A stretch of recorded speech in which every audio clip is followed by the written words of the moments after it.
Hello there. Welcome to session 5 of Unit 4. And in this section, we'll be looking at the first law of thermodynamics. Let's look at the objective of this session. At the end of this session, we should be able to explain the change in internal energy of a system, also state and explain the first law of thermodynamics.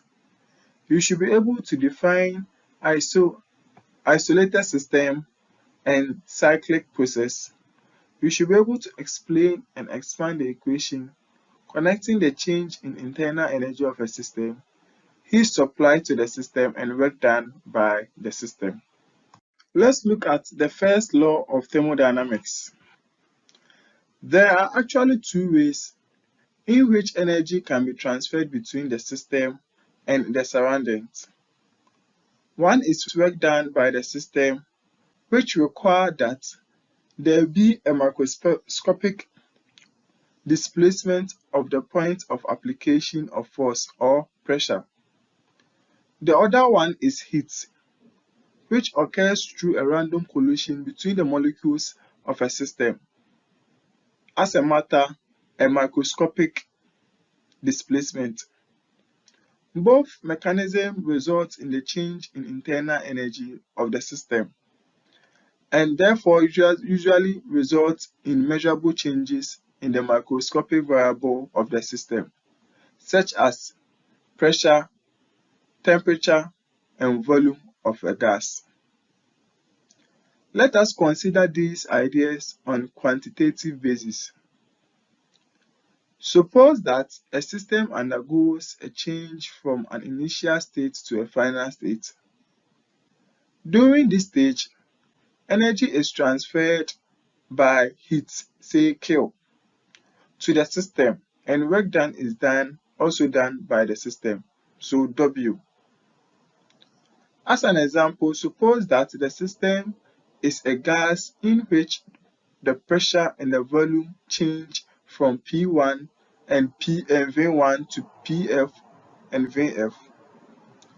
If the quantitative Q minus U is measured from various paths connecting the initial and the final equilibrium states, we find it as for the same path connecting the two states.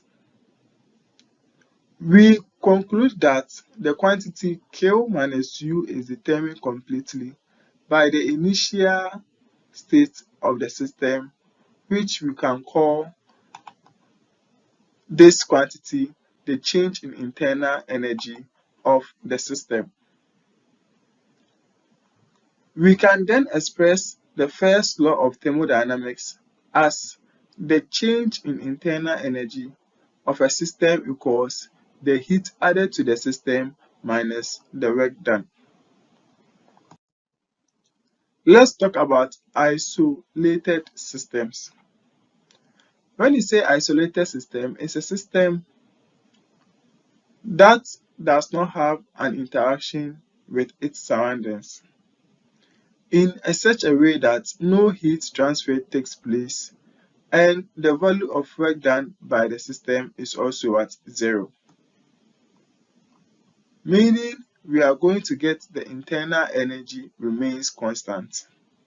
And thus, the internal energy that is initial will be equal to the internal energy that is final. We therefore conclude that the internal energy of an isolated system remains constant. Here, let's consider in the case of a system, say a non-isolated system, that is taken through a cyclic process.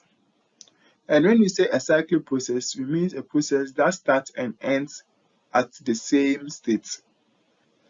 In this case, the change in internal energy must again be 0, and therefore the energy added to the system must be equal to work done by the system during the cyclic process. That is, the cyclic process will be equal to the change in internal energy equals 0, where we will have our heat energy to be equal to what? Work done.